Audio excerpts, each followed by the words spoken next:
What is up, my peoples? Welcome to Bite the Bullet. I'm your host, Jay Reese. And man, oh man, do I have a show for you today. Because not only is my guest super, super awesome, like all of my guests, because you know, I bring you the best content ever, the best interviews with the best knowledge. But my guest today is not one, but two guests. I have a couple for you. The first time in Bite the Bullet history, I have two people coming to you to bring you that life-giving information that's going to help transform you, your life, and everything that we do. So I am pumped, I am excited, and I am ready to go. Are you ready? But as always, let me stop babbling and go ahead and give them a proper intro. Ashley and Yuri Barber are vegan weight loss coaches and co-owners of Vegan Strong and Fit. After dealing with multiple health issues, obesity, and chronic fatigue, they know they had to make a change. After going vegan and diving into research and educating themselves, they were able to lose over 150 pounds together and still going strong. That's what I'm talking about. Ashley is a certified fitness, nutrition, and wellness expert, and Yuri is a certified fitness, nutrition, and weight loss expert.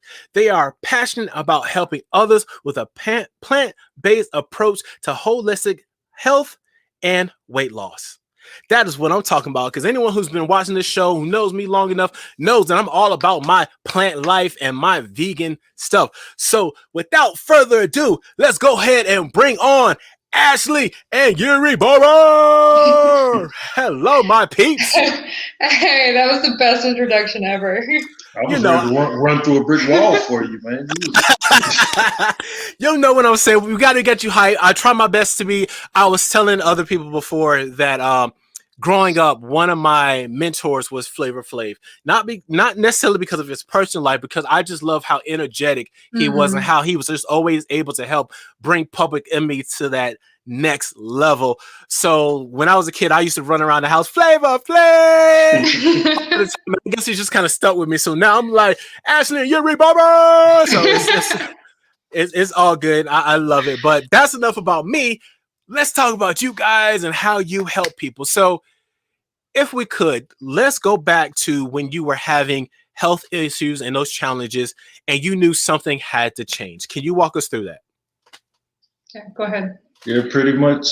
Veganism pretty much saved my life, because looking back on everything that I've gone through, being 331 pounds, getting out of breath, walking up and down the stairs, being out of breath, putting my shoes on, tying my shoes, and having health problems like high blood pressure, migraine, sleep apnea. And then my older brother, he's 4 to 5 years older than me. And maybe about 5 years ago, he had a heart attack. And then maybe a week or two after that, our dad had a heart attack.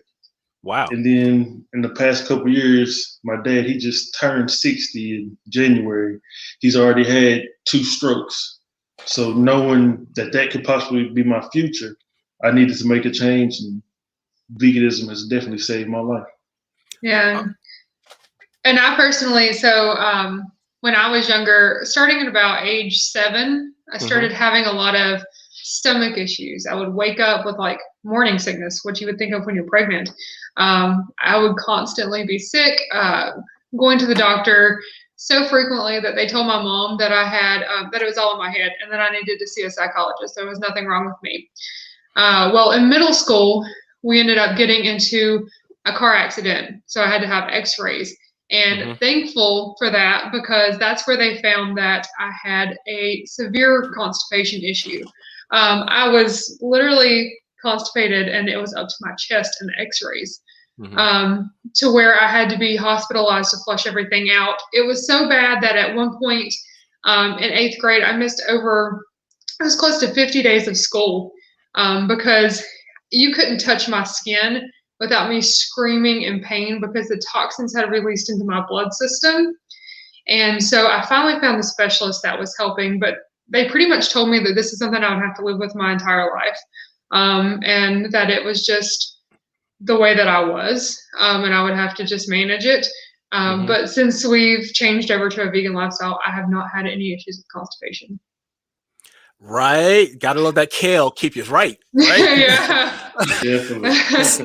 So how did both of you find veganism? Because I know in my household, I talk about veganism fairly regularly and I make my jokes and stuff like that. But a lot of people get turned off as soon as you say veganism or plant live or stuff like that. So what was it for both of you that you realized, there's something to this? Like where was the start?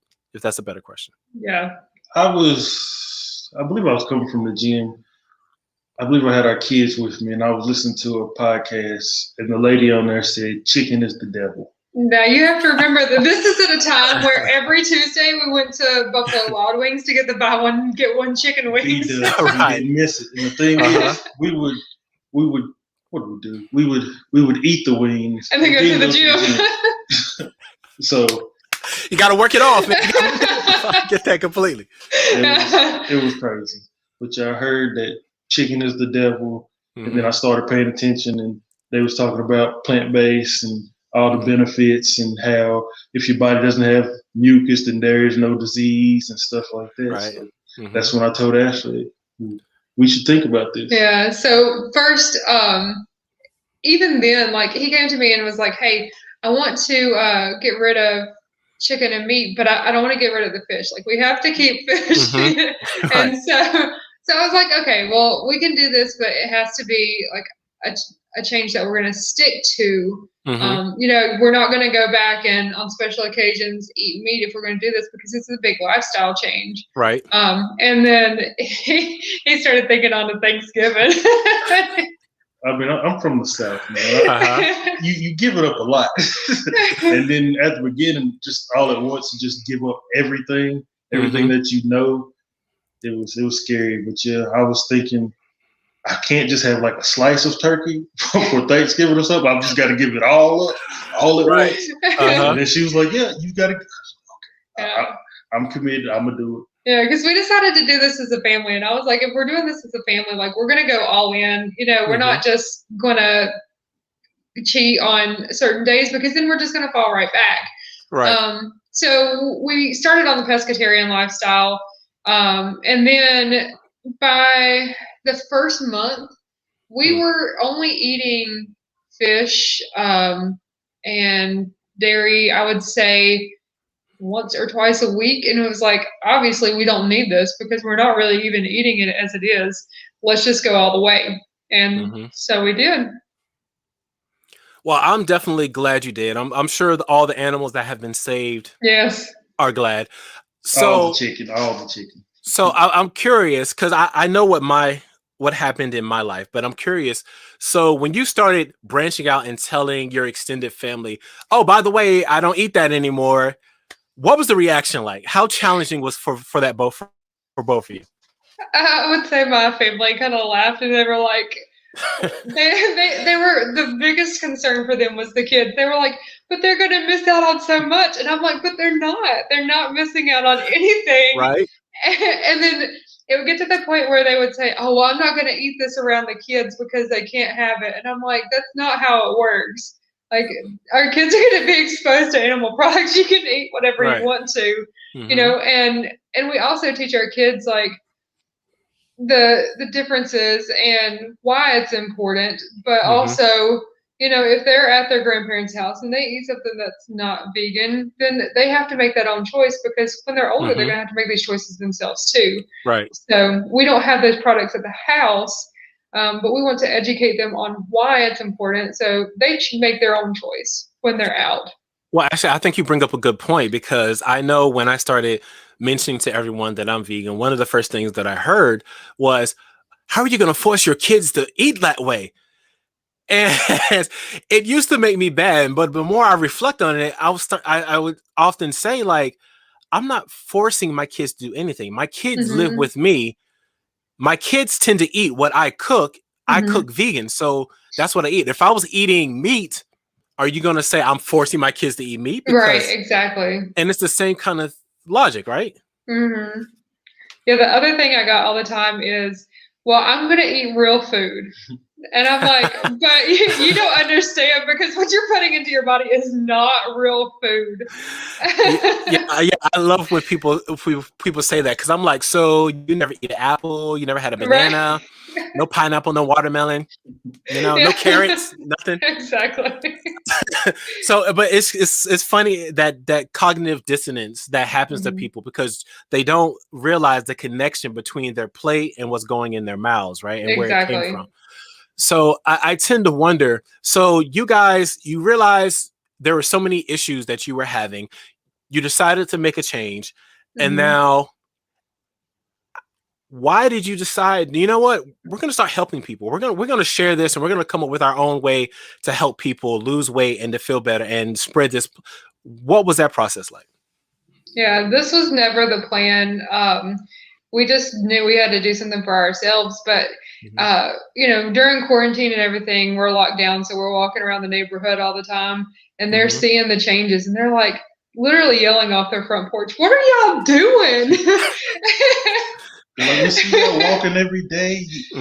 Y'all look great. Y'all lost so much weight and this and that. Yeah. And then people asking us, what are y'all doing that's different? What are y'all secrets? What are y'all doing? And then we start telling them and stuff. And I guess we both kind of considered it, but we didn't bring it up to each other. So one day she was like, I think we should start helping people and make this a business or something like that. And I was like, yep, you took the words right out of my mouth. I'm with you. I was already thinking it. I love that. So what would you think has been your biggest challenge so far, having to start a business, particularly a vegan business? Well, I think on one hand, the word vegan attracts certain people, but it repels so many. Even people who are maybe even interested in eating more plant-based and healthier, but just hearing that word, I think that society has put a lot of negative connotation on that word. And also, not to nag on any of these vegans out here, but there are some who are very uppity in their lifestyle. And wait a minute, you're trying to say once we become vegan, we're not perfect? There aren't every vegan is perfect. What do you mean? What are you talking about? Exactly. And there is that mindset that, like, once you become vegan, you can't make a mistake, or you're like banned from this group of other vegans and shamed. And like, we want to make it clear that that's not us. And actually, most of the clients that we work with are not vegan. They are just interested in incorporating more plant-based meals into their lifestyle. And the way that we see it is that making those small changes is still making a massive impact in your health, in the environment, and the animals. Because the more you eliminate meat from your life and animal products from your life by incorporating more plant-based meals is a help. And I already agree with you 100%. And let's play devil's advocate right now, right? So honestly, like, I was privileged enough to be on you guys' show like about a month back. So anyone out there listening, watching, if you're not watching Vegan Strong and Fit, go ahead and sign up. I'm telling you, it's going to be worth it. But I was privileged enough to be a guest on your show, and I could even see the change from like a month ago. You guys are killing it. You. I can tell you now, like, I used to be a junk food vegan, and just recently, like back in August, I really seriously started getting serious about being committed and staying consistent with my health and my weight loss journey. And I'm just trying to get like Yuri, to be honest. But that's what I'm trying to do. So I'm curious, like, so if I come to you and I'm just like, you know what, I love what you guys are doing, but I'm not giving up my meat. Like, I'll eat lean chicken, I'll eat lean beef, whole grass fed, all that lovely stuff. What can you do for me? Or is there anything? Yeah. So what we do is we have a whole nutrition program where we go in, we work with you and find out exactly the foods that you love, the foods that you hate, and what you can't give up. So if you say, I can't give up chicken, we're not going to make you give up chicken. Okay. We would probably just ask you to maybe not fry it all the time. Maybe throw it in the oven and bake it, air fry it, or something like that. Okay, I may be able to get down. I can get down with that. I can fry it up. I mean, I can air fry it. Okay. Yeah, exactly. So we're going to incorporate new types of meals into your life, though. Mm-hmm. So, like for instance, let's say that you have that love for chicken, right? Mm-hmm. But maybe we can get you a nice seitan chicken that you can try. Mm-hmm. And if you don't like it, you can throw that chicken back in there. But let's give you options to try in place of that. And what we found is so in the first week, we have a 28-day plan. And so in that first week, you're going to have more of the meat options and the animal products that you've been used to. Week 2, that's going to dwindle down just a little bit. If you were having meat 3 times a day, in week 2, maybe for breakfast, you're not eating any meat products. But it's still sprinkled in your lunch and dinner. And then by week 3, we're removing a little bit more. And by week 4, it's still there, but you just have more plant-based options. So we're never taking, our big thing is we don't like to take things away from people because that causes deprivation, right? We would prefer to add in things that you love that are healthy for you. And but just by doing that, you're already naturally eliminating the unhealthy foods. Wow. I think I'm sold. I think I found me some new fitness coaches. So I'm curious. I didn't read it in the bio, but you guys had mentioned that you actually have a free weight loss master class. Is this a part of that class, or is that something different? This is something different, but the master class is definitely your first step into taking that journey. So, and we'll always refer to weight loss as a journey. It's not a diet. It's not something. It's definitely not a diet. We don't like that word. No, a diet is something you're just on and then you crash and you go back to the way you were. And mainly because the way diets are, the way they get started are, they're great with weight loss, but they're not sustainable. Agreed. Yeah. Yeah. And so our master class teaches you all about how, like we always talk about how to ditch the fad diets, because that's our biggest thing. And the reason that's our biggest thing is because for many years, we have literally probably tried every single diet that there is. And diet pills, all that stuff. And so we're teaching you how to ditch all of that and actually create a sustainable lifestyle journey that will help you to lose weight. But more importantly, what that journey is going to do is change your mindset. And that's really what's going to help with the weight loss.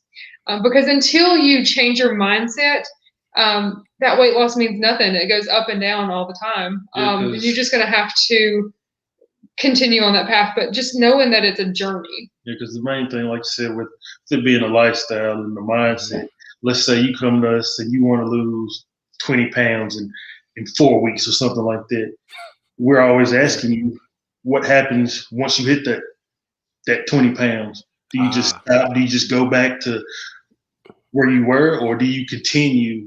Our thing is just pretty much teaching you instead of just you do this, you do that. We're giving you this knowledge and helping you understand why you should eat these vegetables, why you should eat these fruits and stuff like that. It's just definitely things we preach to our clients is we want you to share this with your kids so they can share it with their kids and generational health. Yeah, and that's a big thing for us is sharing it with the children, because I mean that's definitely what we wanted to do with our own family. And I'm glad you brought that up, because we actually have a client now that we're going to be working with who has 2 children, and she wants her meal plan to incorporate meals that both her and her children would love, so she doesn't have to cook twice. And I think that's a big disconnect. So many times that you get a meal plan, it's focused 100% on, oh, this is what you should eat, not taking into consideration your life and your, your living situation. So, especially as a single mom, you don't want to be cooking for yourself and then cooking separate meals for your kids. It's way too much work. So we're going to be including those meals that the kids can also enjoy. I think that's something that happened in our household because at the time when I first transitioned into being vegan, my wife was the primary cook, and she would end up cooking 2 meals. And then it became well, let me not cook 2 different meals. Let me just cook it like vegan first and then add in what I want to add. And then it got to a point, let me just do it vegan. And then of course, and then I took over for different other reasons. But like you, it's like when you lead by example and you're able to show people what you're doing and you're able just to say, here, this is what I'm doing. This is how I'm doing. This is why I'm doing it. I think that you tend to get better results. But if we can backtrack for just a second, I love what both of you were saying earlier about the mindset, right? Because even myself, like you, I tried different gyms, different memberships, different programs, different diets, and nothing seemed to work until I started changing my mindset. So what was that like for you two, having to be like, you know what? I don't want this Oreo today, or I don't want this today. I'm going to make sure that I work out today. What was that mindset for you, and what were the challenges, and how did you make that shift? Well, I would say my biggest challenge over the food was the scale. I had always been so focused on a number on the scale that I didn't even, and here's the thing, like my number that I always thought that I had to be was not a number that I ever was and just wanted to get back to or anything like that. It's just this imaginary number that I was like, oh, this is what I've been told that my height should weigh. And so therefore I want to weigh this amount. The magical unicorn number, right? Exactly. Yeah. And like, that was just so stuck in my head that I wasn't focused on anything else, to the fact that I had pretty much starved myself at one point during the dieting phase. I was eating like 600 calories a day, like trying to lose weight. And it was ridiculous. Like my body wasn't getting the nutrients it needed. And I'm sitting here starving myself through the week and then binging on the weekends because I'm so hungry. Yeah. And so I had to change that mindset that, you know what? And it's still a struggle from time to time, but I've gotten much better about it. But, you know, that scale and that number does not mean everything, right? That's one type of measurement along my journey. But that weight goes up and down as I'm building muscle, as my hormones fluctuate. Maybe I have excess water, whatever, you know, stress, whatever it may be. And so I had to take that out of my mindset. Like, this is not a big deal. This is not something I should stress about. This is not something I should worry about. And if it's a problem, then just get rid of the scale in general. So that was my biggest mindset obstacle that I had to overcome. Yeah, I still tease her with it. Because I'll see her, what you doing in there? Don't you get on that scale. Don't do it. Oh man, I can't front because the scale was an issue for me as well. Because I remember there would be times where I'd work out or I'd have a really good workout, and the first thing I'd want to do was run to the scale. Like I'd weigh myself every morning or every night. And like you're saying, like your body goes through so many different changes because it's trying to regulate what's going on. And when you start looking at the scale all the time, you're going to get a misinformed because the scale is telling you accurately, but it's not. It's telling you how much you weigh, but it's not telling you what the weight is coming from. Right. You know? So, Yuri, what were some of the challenges that you faced having to switch that mindset? For me, I would think just at the beginning of when it all began, how that first week, I believe I had a crazy number, lost like 15 pounds or something like that. Wow. And then maybe it was close to average around 10 pounds, maybe 2 weeks following that. And then it would go to like 3 pounds or 5 pounds. And then all this excitement of like, oh my goodness, I'm losing 10 pounds. I'm losing 14 pounds. And then seeing these small digits and like, oh man, what am I doing? Am I not working hard enough? Just the whole mindset, just focused on that number and stuff like that, but not actually enjoying the journey, celebrating everything, whether I lost a pound, a half a pound, or stuff like that. But to be honest with you, the best thing to do is, instead of just weighing constantly, is measuring. Those are where you're going to see you're losing inches around your arms, your thighs, your waist, wherever, you're definitely going to see those results. But I would advise people to just celebrate the journey, enjoy it, celebrate every small goal, whether you started out where you could barely walk a mile and now you're jogging a mile or you're jogging 3 miles, whatever it may be, celebrate it. Those are my favorite milestones because, I think as a society, we're so wrapped up on body image. Yeah. And everyone is, right? I mean, everybody thinks about it. And we push this body positivity, but at the same point in time, we still all have those concerns about the way we look. Oh, yeah, of course. And that's always going to be, no matter what size you are. But I love the progress type goals where, even, hey, I wasn't working out at all. Now I'm working out twice a week. And now I'm working out 5 times a week. I'm being consistent. I'm getting up at the same time every morning to do my workout. I'm staying consistent at lunch. I'm packing my lunch every day so that I'm not having to eat out and I don't know what's going into my body. Those types of things. Oh, I think you're both 100% correct. Having those little goals that you're able to celebrate, even if you just celebrate it to yourself, I think is phenomenal, because I remembered when it finally clicked that I was staying consistent with my workout goals and my workout routine. I was just like, oh my God, yes, I'm good. Awesome. And then the fact of, for me, I know there was a moment where I realized that in my closet, there are clothes hanging there that I haven't worn because I might have bought them or someone bought them for me and they were just too small. So I kept them thinking like, one day I'm going to lose the weight. Yeah. And then those clothes, for some reason, like I was like, well, let me try it on today. I've had a good week working out and let me just try them on.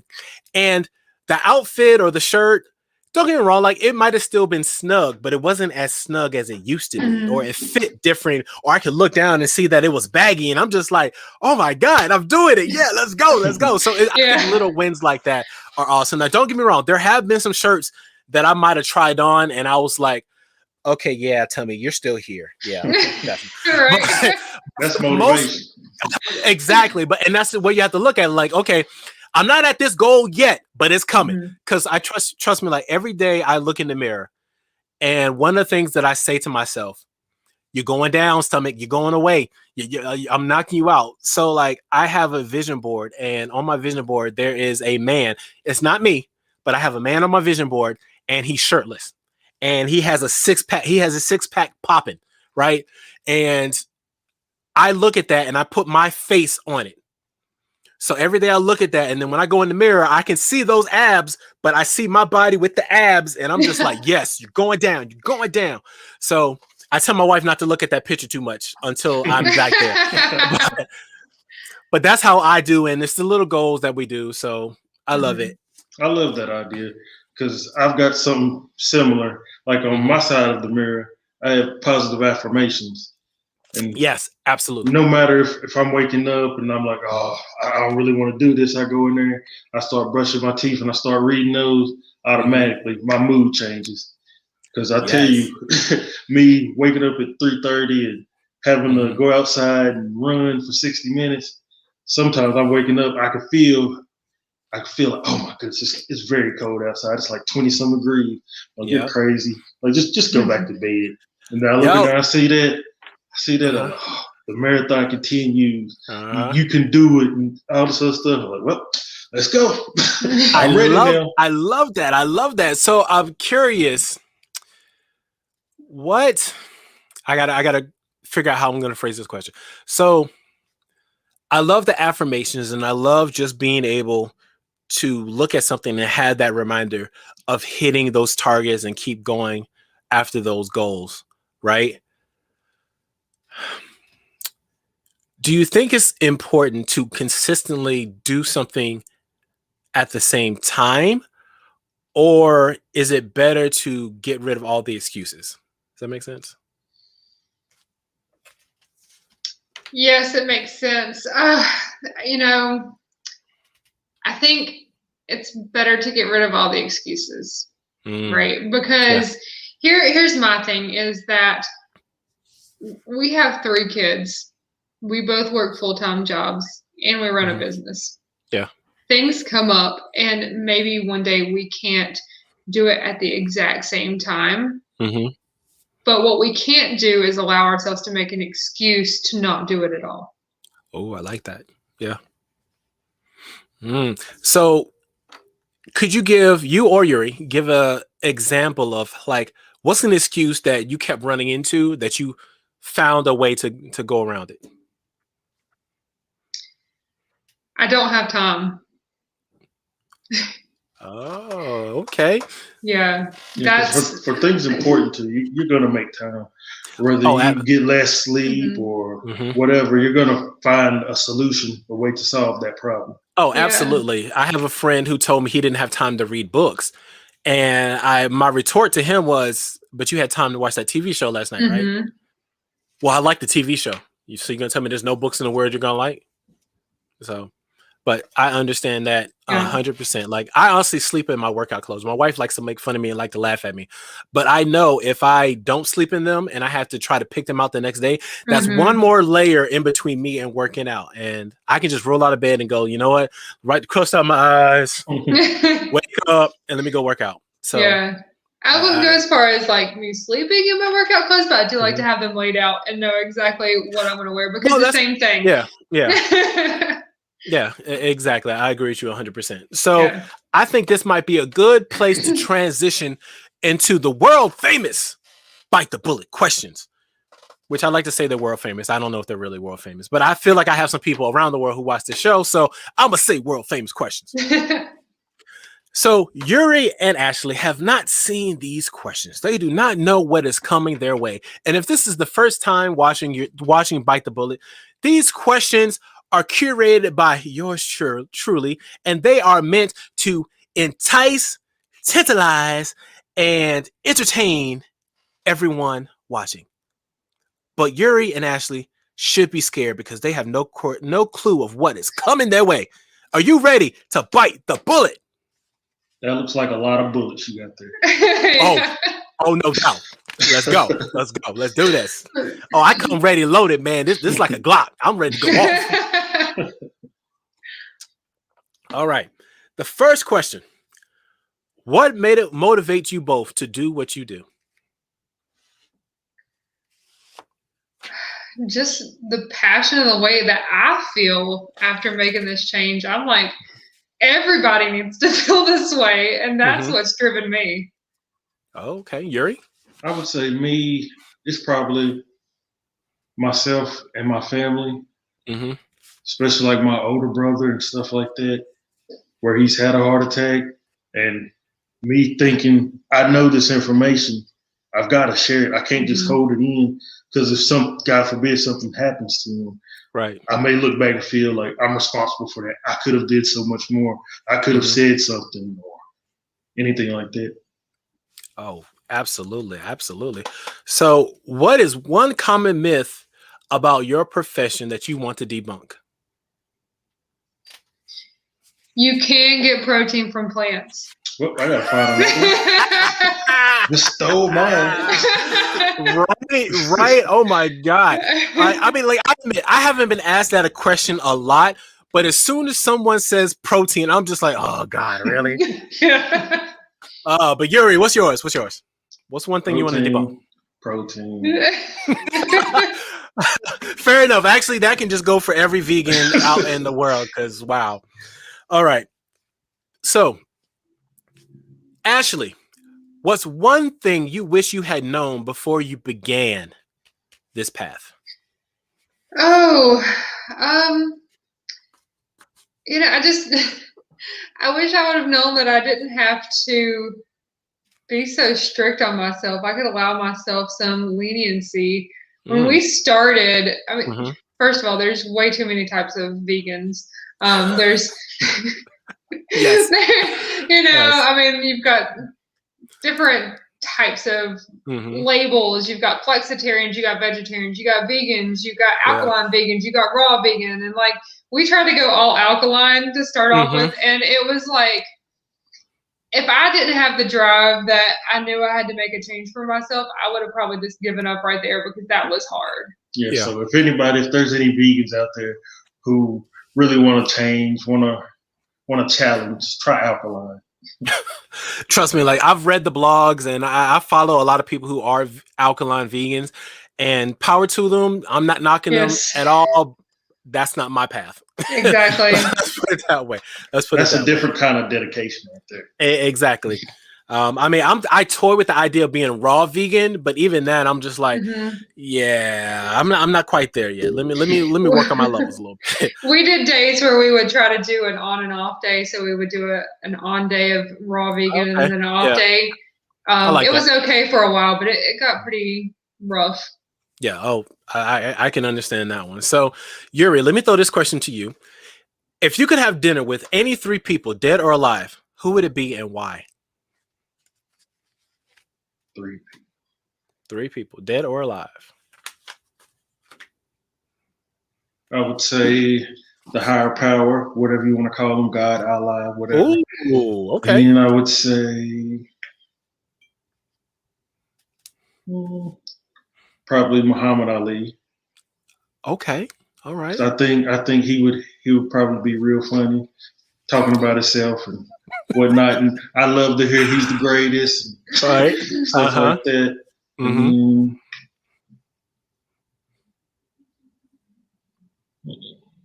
And then probably my grandfather, because he passed when I was younger. So I would love for him to see the man that I've grown to be. All right. I like all those. All right. So, Ashley, back to you. What is something people would be surprised to know about you that they don't already know? Oh, man. Well, this is something that I guess only if you knew me in my younger years, but I had a real big passion for music and percussion. It died off a little bit after I had kids because I didn't have time to play anymore. But I've played percussion since I was 7, and I was drumline captain in high school. I played for the Lake Norman Orchestra here during college. Back that up. I'm sorry to interrupt. Back that up. I like how you just try to glaze that over. You a drumline. You are the drumline girl. I was for my first 2 years. I was the only female on the drum line. And then when I became captain, I started recruiting some other girls. Nice. I love that. Okay. All right. I know you so well. When you asked that question, that's what I figured you would go with. Honestly, clearly I tried my best not to judge anyone, but when she said drumline, I was like, I did not see that coming at all. At all. All right. So, Yuri, what's one thing you failed at and you learned from? And what did you learn? Excuse me, I messed that question up.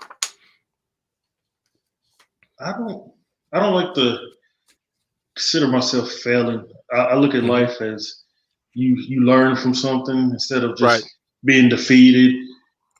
The more losses you have prepares you for life in general, and you never lose. You win or you learn, pretty much. Fair enough. Okay. All right. So now, both of you, what makes you feel inspired or like your best self? Oh, just being able to wake up and be me. And I say that because during, I put a lot of emphasis on this and everything we talk about, because society pushes us to be the same, be this one ideal type of person. And I hate it so much because, I fell victim to that just as everyone did. And I tried to blend in with the crowd and all this. And it's not a happy place. You're not happy until you are your true self. And so being able to now know now what I should have known then, and understand that just being myself is okay and that's enough. And that's what motivates me. That's what pushes me through. I like it. Yuri? I would say for me, just being comfortable in the skin that I have, just being African in America, being proud of the way I look and the way I feel and the culture, and just that makes me happy. Okay. I like both of those. All right. So now, if you both could have a billboard with anything on it, what would it say and why?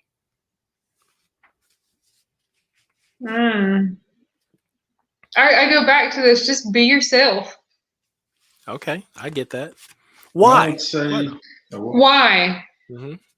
Again, I just get so tired of this. Like, this is the number one cause for depression and anxiety and stress and Ooh, suicide rate, yeah. is just being scared to be yourself. So just be yourself.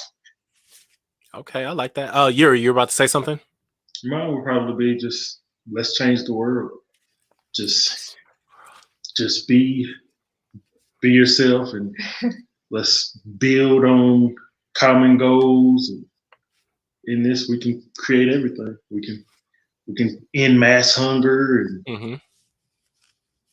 prevent disease. And everything that's in our mind, whatever we think of, once we set our mind to it, we can accomplish whatever goals. 110%. Okay, all right.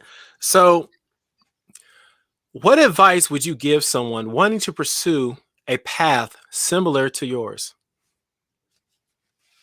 Go at your own pace.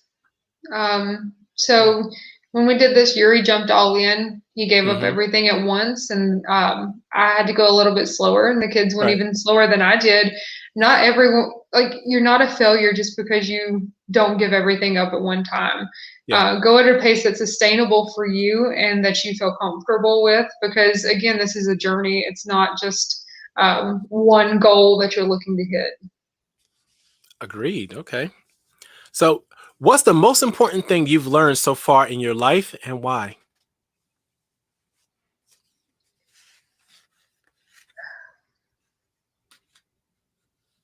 I would say just how to love. And I say that not just as a perspective from a relationship, which that is important, but just how to love others, how to love myself, for, how to love the situations that I'm in, and just, I guess, not putting so much pressure on myself and others, and understanding that everything is unique and everything is individual, including situations, people, everything. I love that. Okay. All right. All right. So, in either of your opinion, what is the best tip for making the world a better place? And that probably knocks on stuff that we were talking about earlier. Well, I think that living a vegan lifestyle most definitely makes the world a better place, and it's because it incorporates so many things. It incorporates loving others, including the animals, the environment. I want to say it's selfish, but it's also selfless act, because it's selfish in a way that it betters your health. So it's definitely a selfish act in your health, but it's also selfless because doing this creates a better environment. It's better living for other animals and for other humans. So it really is a full world change. Okay. Couldn't have said it any better. All right. All right. So, Yuri, if you could turn back time and talk to your 18-year-old self, what would you tell him? Oh, 18. I would tell him, don't take that year off. As soon as you graduate, go right into college, and then just enjoy life, because these next couple of years are going to be crazy. Okay, fair enough. I like that. All right. So, Ashley, what are you afraid of? Everything. All right. I guess, I'm just afraid that I won't have enough time to spend with people that I love. Okay. All right. I get that.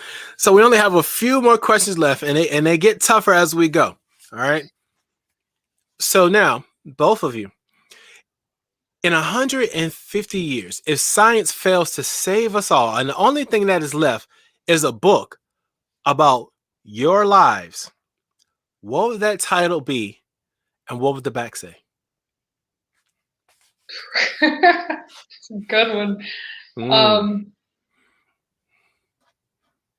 Yeah, I'll give you a minute. It would say vegan, strong, and fit. Okay, all right. Vegan, strong, and fit's the title. What would the back say? I came with the title with the rest. This is teamwork. Oh, it would be, that they left a lasting impression on the world through their actions, not just their words. Oh, I love that. Okay, all right. If I'm still around, I put that in my bag as something that I can carry with me. Okay, all right. So it's like a Book of Eli question. I know, right? What are the best resources that either of you have used that have helped you along the way? So resources can be people, websites, phone numbers. I don't know. Yeah, so we both went back and got our certifications, and that was something that helped. I know me especially, because number one, you always have that validation. You have that validation, but it's one of those things where I want to know that I'm telling my clients the truth, not just my opinion on something, but I want to know that I'm providing them the evidence behind it, the science behind it. I'm always the person that asks, well, is that true? Or, I'm always the one asking the question. So I want to be able to provide my clients with that and be able to teach them the way that I learned it myself. And so that would be the best resource that I had was just. Okay. All right. I like that. All right. Yuri, anything to add, or what has helped you along the way? Just at the beginning, just learning about like how we dove into alkaline, just learning stuff. Dr. Sebi, what he believed, and some of his thoughts and stuff like that with disease and stuff like that. Okay, fair enough. All right.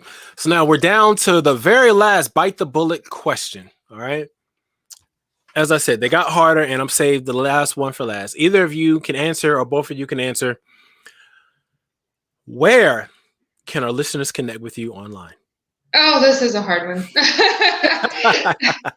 So you can find us on veganstrongandfit.com. You can also sign up for the free masterclass that we talked about earlier at veganstrongandfit.com/masterclass. And we are also on Facebook and Instagram at Vegan Strong and Fit. We also, you can also listen to our podcast, which Jay will be coming up on soon, and that is the Strong AF podcast. Yeah, that's on IG, the Strong AF podcast, or on Facebook, the Strong AF podcast. Everything else. Yeah. I love it. So I want to be respectful of you two's time, and thank you so much for being on the show. But before I officially let you go, are there any last final thoughts or anything you'd like to share with the audience before I officially let you go? Just focus on yourself and where you are. And I feel like, especially as a mom, we're always told to think about others, like put yourself last. But sometimes in order to help others, you have to put yourself first. Just like in that airplane situation, if you're going down, you put your own mask on first before you can help someone else. So it's the same way. You have to focus on your health and get you straight before you can help the ones you love around you. That's philosophical. I'm sitting here thinking, what can I say? I should have went first. I can't top that. But like I've always been saying, just enjoy the journey, celebrate small wins, celebrate it all. Just enjoy the journey. Don't lose sight of your goals. Once you reach them, set new goals, whether it's daily, weekly, monthly, yearly, and whatever vision you have, whatever dream, it's never big enough. If your dream doesn't scare you, you're not dreaming big enough. Just go after whatever you want to do. Just stay hydrated, drink water. Just aim to feel 1% better each day and enjoy the process. Yo, well, I think you both covered it. Like, I don't think there's anything else I can add to that. So, everyone, thank you so much for tuning in. This has been Bite the Bullet, and we will catch you all later.